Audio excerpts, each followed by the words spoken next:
Welcome to another episode of This Is Why I Don't Vote, a podcast.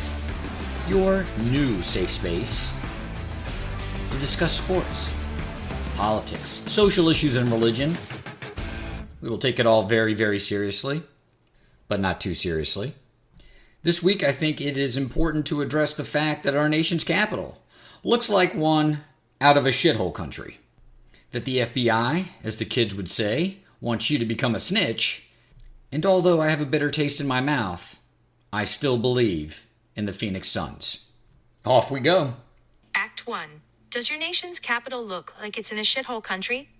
On several political issues, I have noted to you, dear listener, how there really isn't any difference between a Democrat and a Republican, a conservative or a liberal. It's all identity politics, and the fact of the matter is, when people assume power, they all work in service of power. What does it mean to work in service of power? It means you're going to consolidate and then you're going to expand. Consolidate and then expand.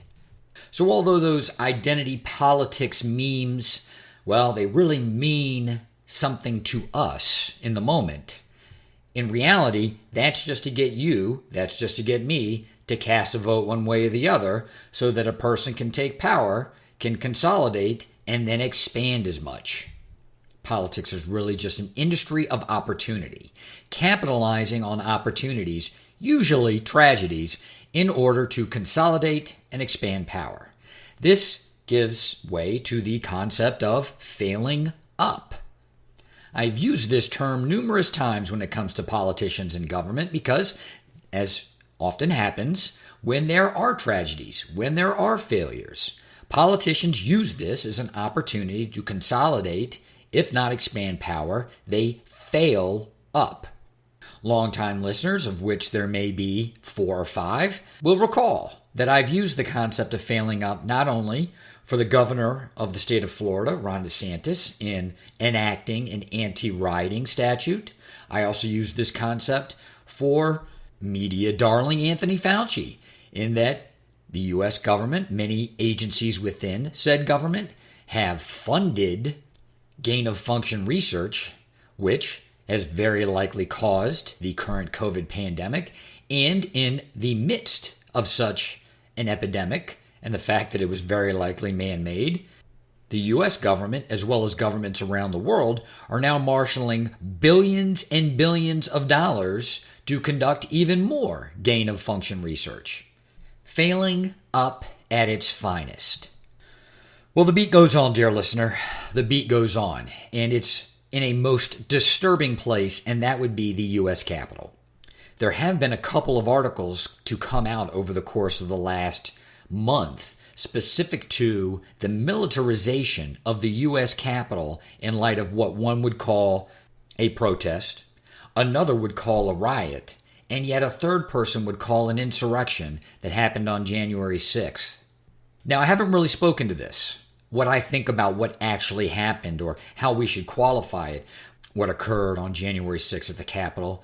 But because I'm a pretty dense person, I really didn't give a lot of thought to whether or not it should be qualified as an incident, a protest, a riot, an insurrection.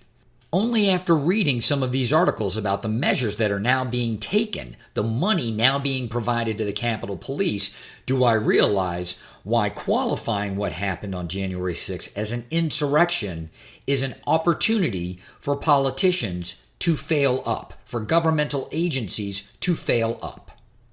I've commented in previous podcasts about the partisanship in Washington, D.C., how it manifests itself in such silly ways. That being that there is no investigation into what really happened on January 6th, just like there's no investigation as to this lab leak theory, because both of these issues have become partisan. They've become part of a overall identity politics, name-calling strategy that is working so well amongst a number of different segments of the population. You may recall, dear listener, that one of the reasons why I thought it important to have an investigation into what really happened on January 6th was that it may very well absolve some of the people who were participating in whatever you want to call what happened. My personal opinion, based on the information that I've read, is that yes, I believe that there was an extremely coordinated effort amongst a number of people who were involved in the Capitol, and I'll call it a riot, in the Capitol riot, in order to break into the Capitol building. But, as I have said in prior podcasts, yes, it is very similar to the Black Lives Matter protests in that there were elements within those protests that were out at night to do nothing more than to vandalize, to loot, to cause mischief.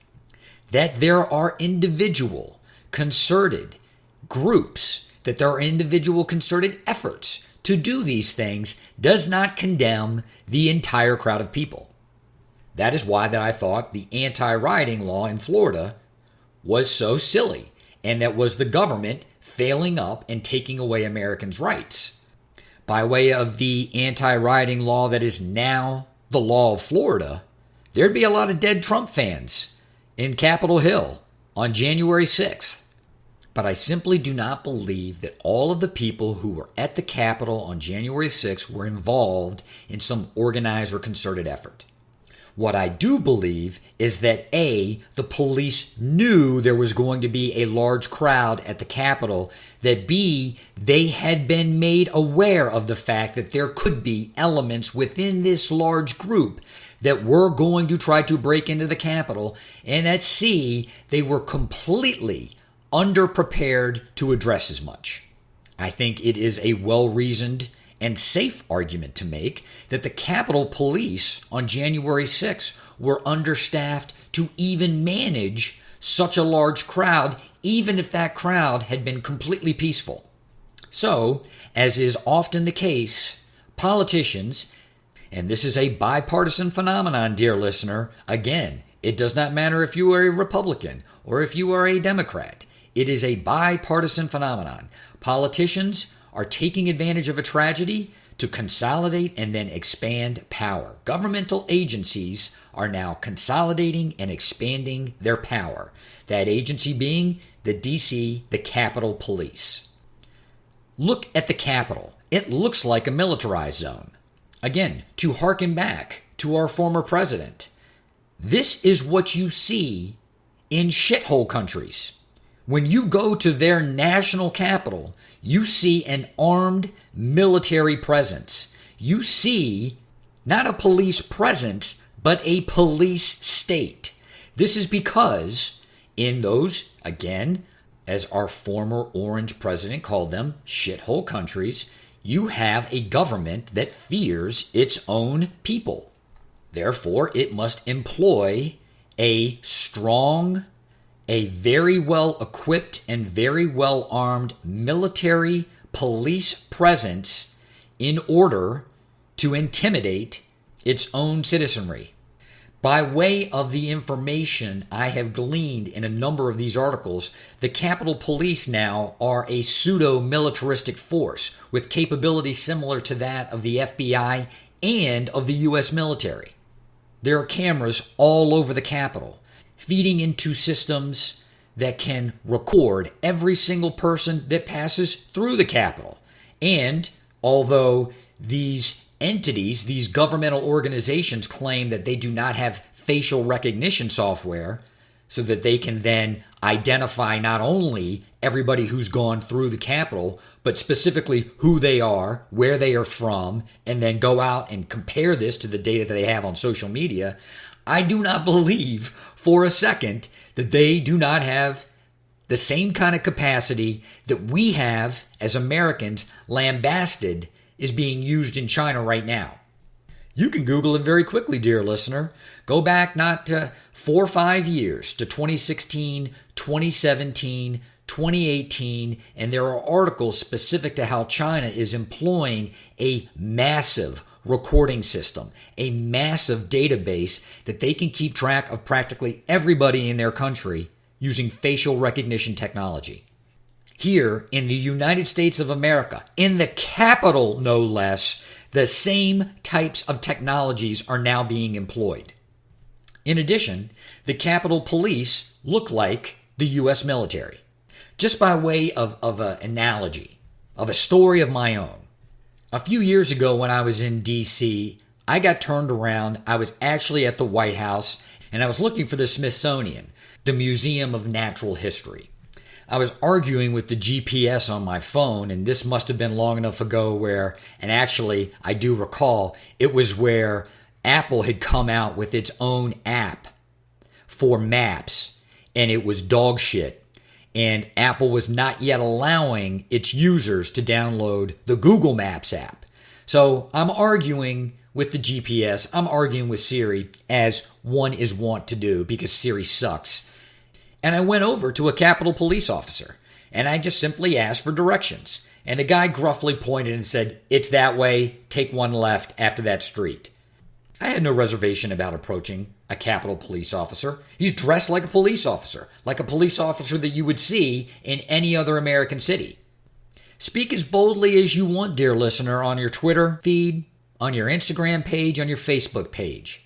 If you are in an area that has sandbags, that has barbed wire and chain link fencing, and everyone around there has fully decked out, fully kitted military hardware, military uniforms, if the atmosphere surrounding that area is one of fear and one of uncertainty, if by your own gut, the vibration that you feel coming from these people is one of they question me, they're uncertain about me, they're going to challenge me, they are in opposite of me, these are not people who are looking out for my safety. These are not public servants. These are soldiers. You going to run up and ask them for directions?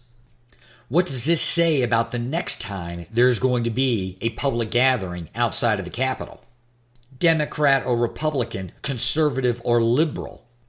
Do you trust that every single one of the people who's been empowered to protect the U.S. Capitol is going to be responsible enough in light of a crowd to not shoot into that crowd?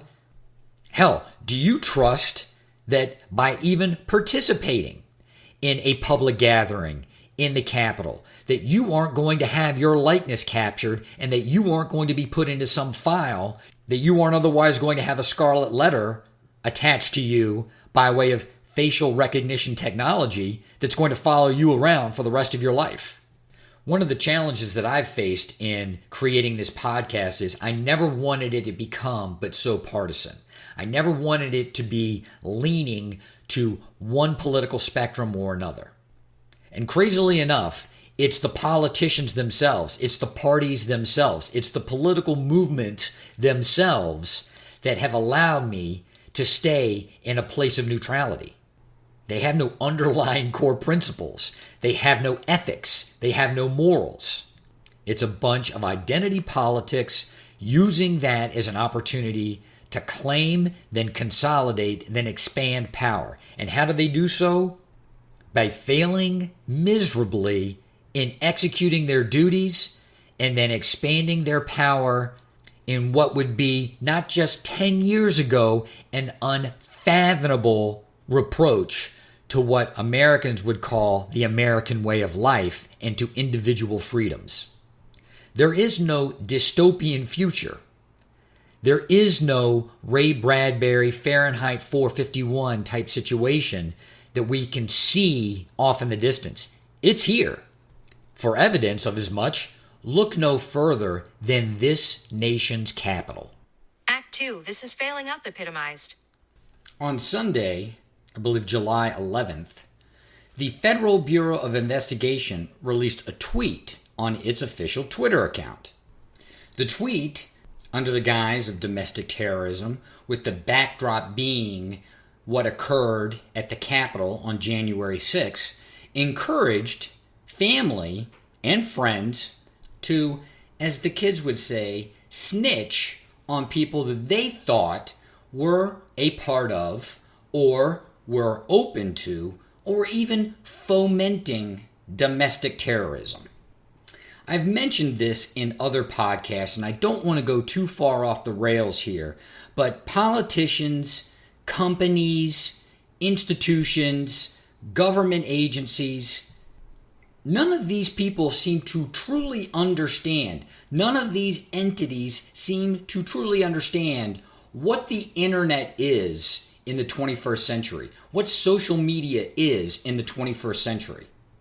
You have a dim-witted group of individuals that put things out into social media, out into this atmosphere where not only can they be cataloged and memorialized, but that anyone can comment on and that anyone can research for validity, for authenticity, for accuracy, by way of the things that these politicians say, that different types of governmental actors say, that different spokesmen for corporations say.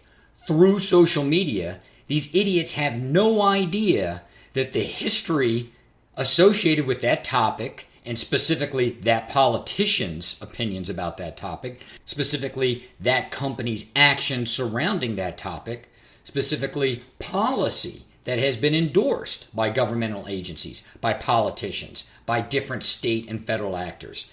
This can all be researched because it is a public forum. And these people conducting said research can immediately call you out on your bullshit.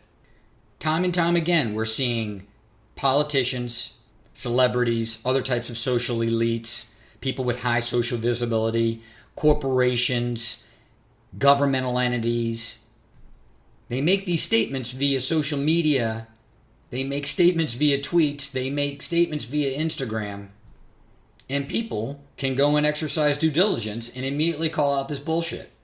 It isn't 1989 anymore. You can't have a press release and control the narrative via a press release with a publisher that is in your pocket because you spend a ton of money with them.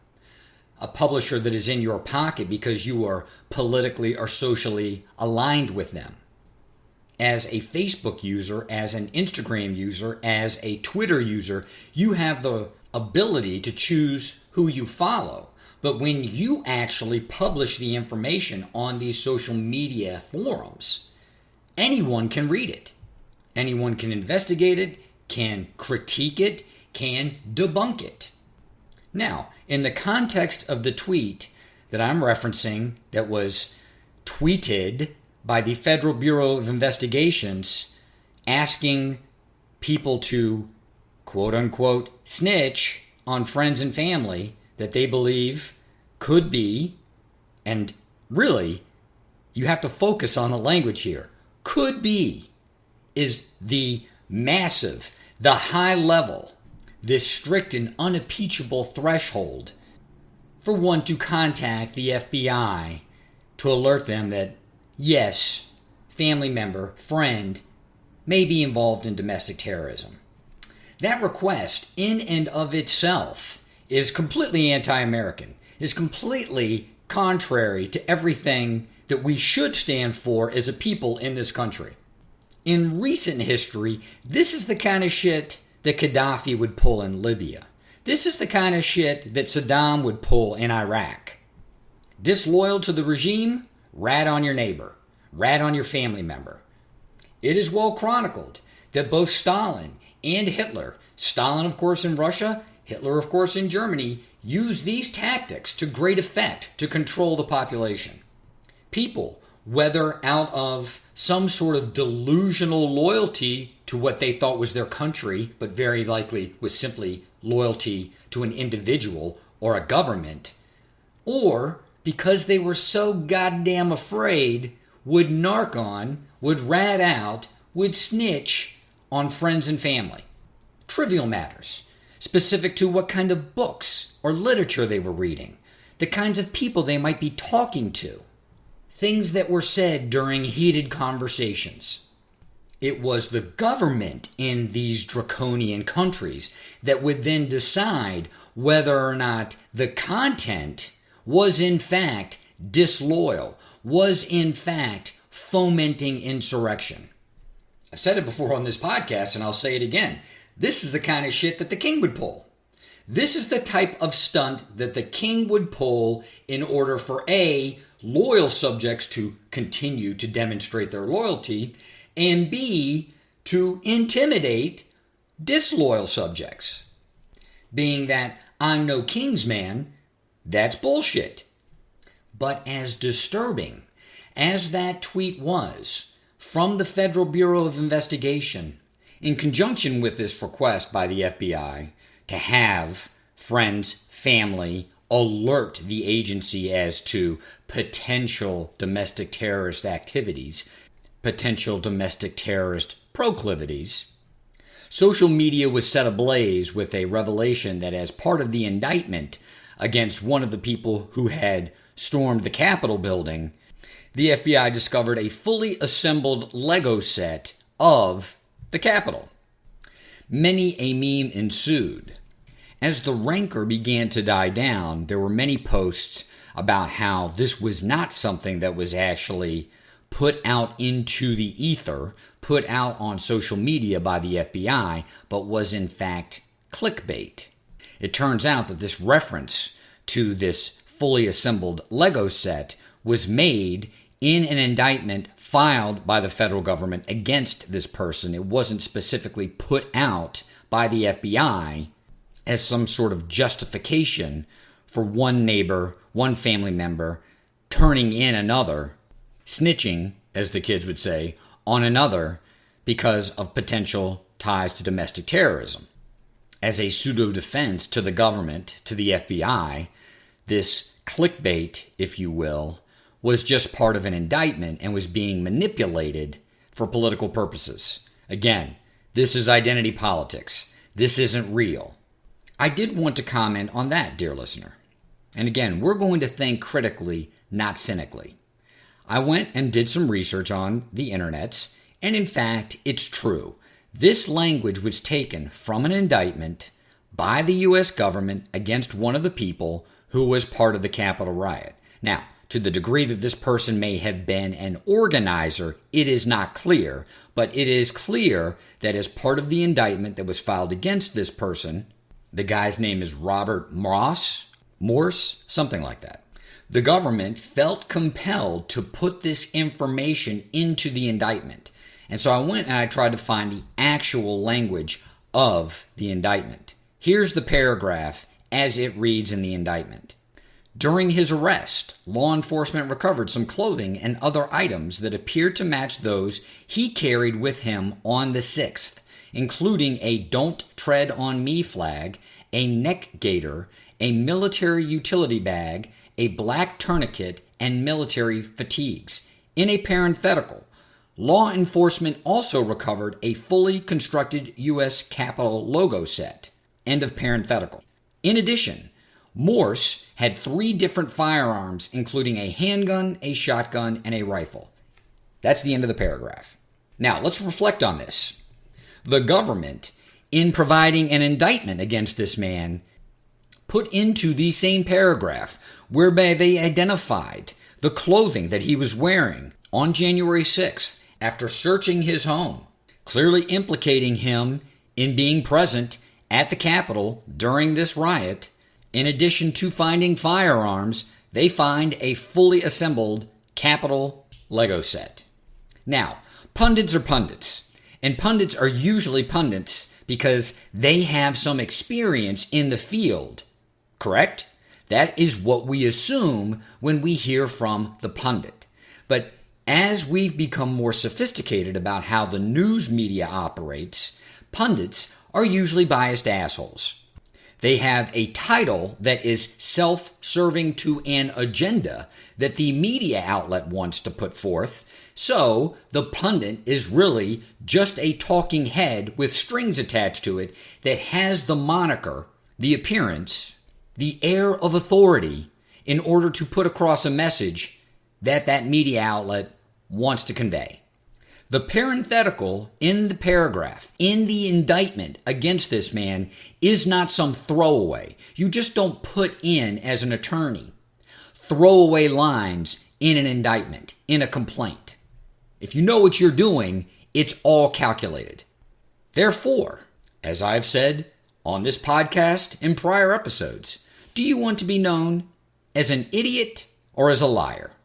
That information was placed into the indictment for a reason, or it wasn't.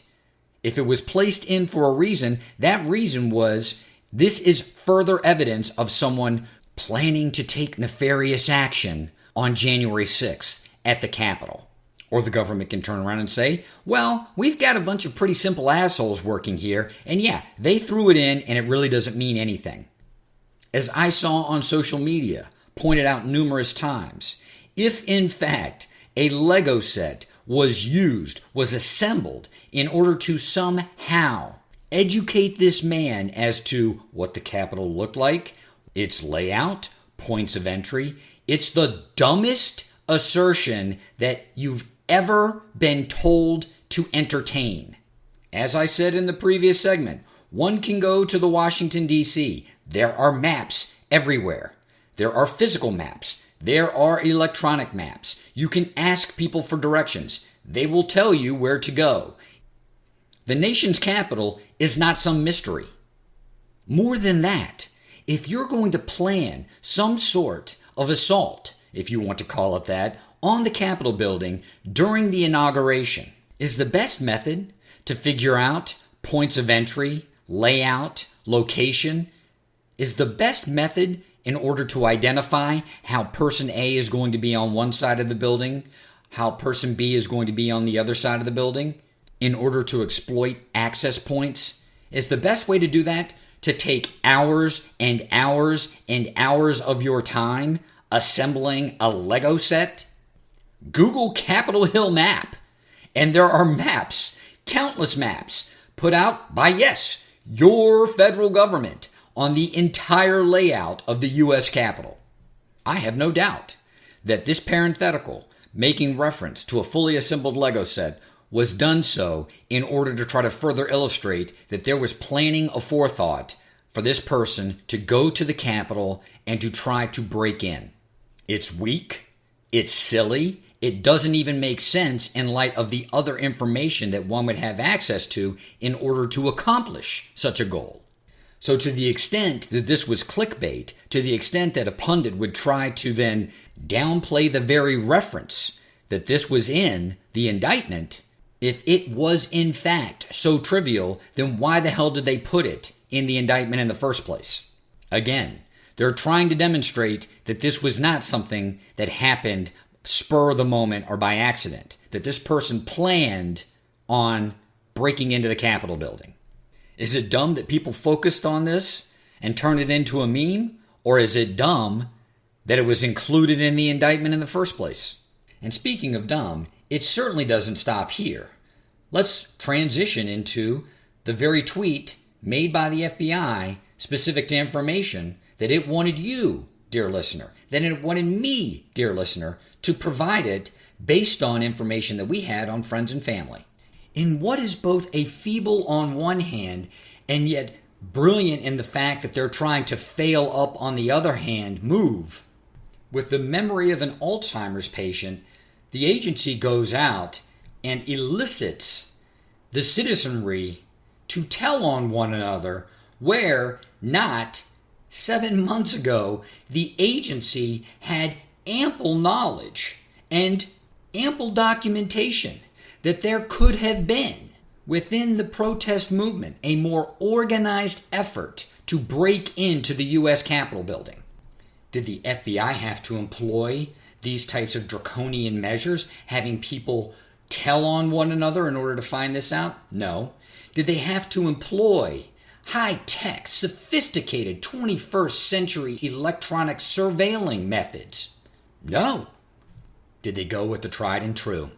Did they go with the old methods, having actual human resources involved with these groups in order to infiltrate them and discover their nefarious plot?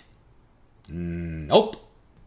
Well then, how did the FBI before January 6th have information such that it was concerned that there would be an organized effort to break into the U.S. Capitol building without employing these methodologies? Oh, that's right. These jackasses said they were going to do that on social media. The FBI had post after post, tweet after tweet, email after email from people saying, yeah, we need to coordinate an effort to break into the U.S. Capitol building. Not 7 months later, they're using their own failure to properly identify this risk to properly identify and alert other agencies of the potential that the Capitol building could be a target. The FBI is turning around and not only expanding their power. The current administration, Congress, is throwing hundreds of millions, if not billions of dollars at the FBI to expand domestic counterterrorism efforts. It's calling on you, dear listener. It's calling on you to help them with that. It's calling on you to give information to the FBI, to trust them, the FBI, to make the distinction after you give them the information as to whether or not someone could be a domestic terrorist. Knowing what we know about what kind of information the FBI had in hand leading up to January 6th, what makes you think that they are then going to be able to better discern, based on the information that they're provided after January 6th, that they're going to be able to properly thwart domestic terrorism while preserving American civil liberties where one's actions do not rise to the level of domestic terrorism? The FBI is a teenager, and we are all parents. And we gave that teenager $1,000 to invest in their college fund, and they came back a week later and said, I lost it all. And what the teenager is asking of us as parents is, don't give me $1,000 this time. Give me $100,000. It is failing Up Epitomized. Act 3. I still believe in the Phoenix Suns, but goddammit. As of the recording of this very podcast, the Phoenix Suns are now tied with the Milwaukee Bucks in the National Basketball Association Finals, 2-2. As I stated to you in the last podcast, dear listener, I was worried that the Bucks' guard play had been so poor, and yet they had been, at points at least in Game 2, relatively competitive and close to the Phoenix Suns, and may have been able to pull out a win. Well, as the Bucks are wont to do in the last 2 to 3 seasons, excluding, of course, the COVID bubble season, but as the Bucks are wont to do, they play well at home. They play very well at home. And that lackluster guard play that we saw in games 1 and 2 in Phoenix, well, that was nowhere to be found. Oh, wait a minute. There was some lackluster guard play in games 3 and 4. And that was the Phoenix Suns. I don't think Milwaukee's strategy is that big a secret, because it's pretty much what LA tried to do in the Western Conference Finals, specific to Chris Paul. Guard him from the inbounds all the way till they start running their set. The best way to guard Chris Paul in the pick and roll is not to let him walk the ball up the court, but to guard him from the inbound pass all the way up the floor, challenging him, making it difficult for him to not only bring the ball up, but then to get into the offensive set once he reaches the top of the three-point key and looks to run the pick and roll. Phoenix was able to weather that storm in the LA series, the Western Conference Finals, but in games 3 and 4, frankly, Chris Paul looked like an old man.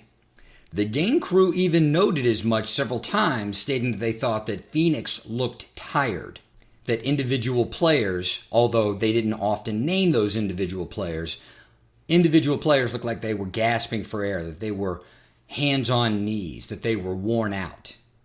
After Game 6 of the Western Conference Finals and after Game 2 of the NBA Finals, I don't think anyone would have doubted Chris Paul with ball in hand, 30 seconds left in the game, down 2. I certainly did not. In fact, I was excited to see what Chris Paul was going to do, what opportunities he was going to create, and whether or not he was going to go for a 2-point tying basket, or he was going to run a play whereby he or one of his teammates had a shot at a 3 and to take the lead. I did not fathom, it did not occur to me, that Chris Paul may turn the ball over down 2 with 30 seconds left in Game 4, but that's in fact what happened. Milwaukee's defense all around has been better, but it's specifically the guard play. All of the perimeter players from Milwaukee, who in games 1 and 2 looked like they'd never seen a pick and roll in their life, it's completely different in games 3 and 4. And on the offensive end, well, all of those shots that they had rim out, that they missed at point blank range in Milwaukee, all of those shots are going in. It seemed to me that once the Bucks guards, the perimeter players, started to see the ball go into the basket, after having driven the ball to the basket, after having taken some easy-to-make mid-range shots, then the whole floor opened up.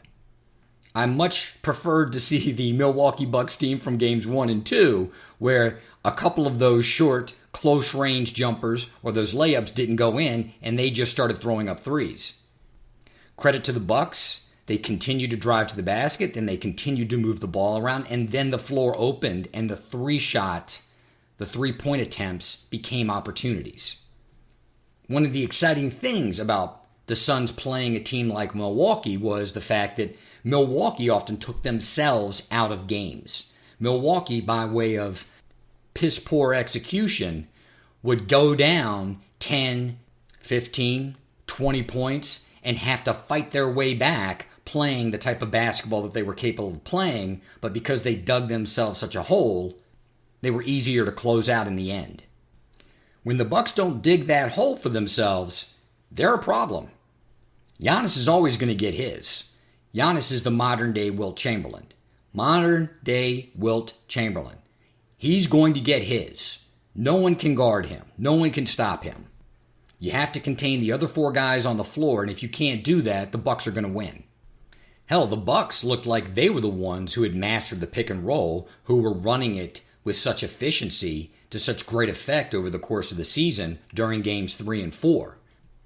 But as I'm sure the Bucks players were saying after game 2, after having played so poorly at different points in that game and looking up at the scoreboard, and with 5 minutes left in the fourth quarter, they're only down 5, the Phoenix Suns can take away the fact that they were only down 2 with 30 seconds left after having turned the ball over 16 times. I have no doubt that Chris Paul not only takes full responsibility for that, but is going to play much better. My concern, though, is that he's older, and in relative terms, he's very old for the NBA at what I looked up as 36 years old, but he has a number of miles on those legs, and so for the NBA, he's an old man. He left Wake Forest early. He's been playing in the NBA for 16 years. And although I do not believe it is the additional games that may be wearing him down, it's the fact that he's taking that ball out from an inbounds pass, and he is immediately being confronted by a defender. They don't sit Paul for a long period of time in any of these games. He's someone who probably is out on the floor for a good 42, 44 minutes. I have no doubt that the Bucks coming into Phoenix are going to run someone at him every second he has the ball. That's going to require 2 things to happen for Phoenix to win. One, the ball is going to have to come out of Paul's hands more often and much sooner than he's comfortable giving the ball up. So Booker and many of the other kids, and that's what they are, it's a bunch of kids on this team, Booker and many of the other kids are going to have to step up, are going to have to get that ball up the court and get into the offense more quickly. And the second thing is, I think Phoenix is going to play a hell of a lot more zone. From a defensive standpoint, I don't know that with someone like Chris Paul being hounded every second that he has the ball in his hands, I don't know that he can turn around and go down on the other end of the floor and guard and play the kind of defense necessary to guard a Chris Middleton, a Drew Holiday, the players that have actually stepped up in games 3 and 4 and have provided the Bucks the kind of space, the kind of room that any NBA team needs in order to effectively run an offense. In the NBA, you can't run a zone all the time. The players are just too good, and once they adjust to it, once they get used to it, they'll just tear it apart. But it's going to have to be implemented more and more frequently by Monty Williams because they just don't have the energy, the bodies to defend this Bucks team. After games 3 and 4, I truly believe that this is going to be a 7-game series. I believe it's going to be very similar to what happened between Milwaukee and New Jersey, and unfortunately, the same script played out. Milwaukee looked terrible in games 1 and 2, and granted, Kyrie Irving got hurt and he was no longer a factor in that series, but in games 3 and 4 in Milwaukee completely flipped the script. And they went back and played a very competitive Game 5. And that's fully what I expect to see on Saturday night. I expect to see a much more competent Milwaukee Bucks team. I expect to see a team that's not going to, in the first and second quarters, throw up 10, 23s. And as much as that's going to put pressure on Chris Paul, it's really going to require the kids to step up. I'm not going to back away. I still believe in the Phoenix Suns. But God damn it. This is Why I Don't Vote, a podcast.